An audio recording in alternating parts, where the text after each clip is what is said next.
Joined now by the head of education at the Policy Exchange think tank, Iain Mansfield. Iain, thank you very much. Is the National Education Union here just shamelessly using kids? So if we look at what's going on here, there are at least two major issues with what's happening.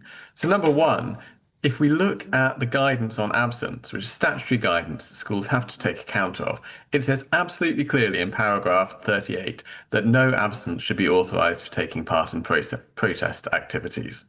That bit there actually came in, it's new guidance last year, came in as a result of a Policy Exchange report, which we looked at students who were skipping school with the teachers' connivance to go on Palestine protests, climate protests.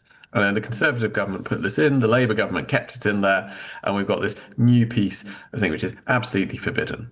And then the second bit, I would refer to the 1996 Education Act, section 406, which is titled Political Indoctrination. And that makes absolutely explicit. I'm using the words which are in the Act, the law of the land. No, it's not, but it's true, isn't it? Yeah. It makes absolutely clear that the pursuit of partisan political activities in schools, particularly with primary school kids, which some of those look to be, but actually with all kids, is unacceptable. And that is not something which schools should be allowing. Right, so is this illegal then? So it's very hard to tell exactly, but I would certainly have questions for whether, if head teachers had authorised it, there certainly seems to be a major problem with leadership and governance there.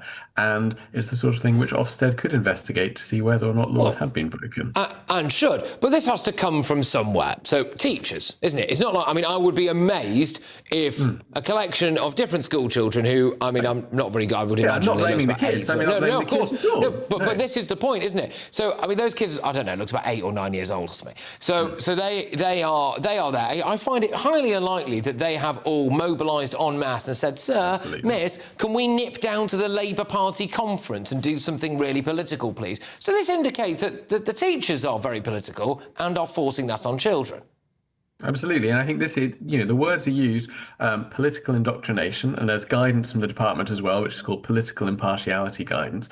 And this is because when you as a parent send your kids to school, you expect them to be taught to read and write and so forth. You expect them to learn about the world, you might expect them to learn about recycling, but you don't expect them to take part in partisan political activities. And going to a conference of one of the major parties and campaigning on an explicit issue is very clearly a partisan political activity, which teachers should not be doing.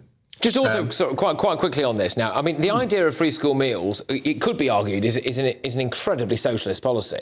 And so for these children to be told that this is the best thing, that they need to be campaigning for it, is in a way trying to sow the seeds of socialism in the youngest generation. It's certainly pushing a left-wing position, yes. But I think, even if they were campaigning against it, it would be just as wrong. The point is we don't expect teachers to be pushing their views onto young children. It's still less using them as props in protest activities when they should be learning. And I say there is law here, law passed by Parliament, there is statutory guidance, and if this has, if it has happened, it clearly has happened, and it is absolutely the sort of thing that should be looked at by the Inspectorate or by the Department for Education. All right, Iain, thank you very much. Tremendous as always. Iain Mansfield there, who is the head of education at the Policy Exchange think tank.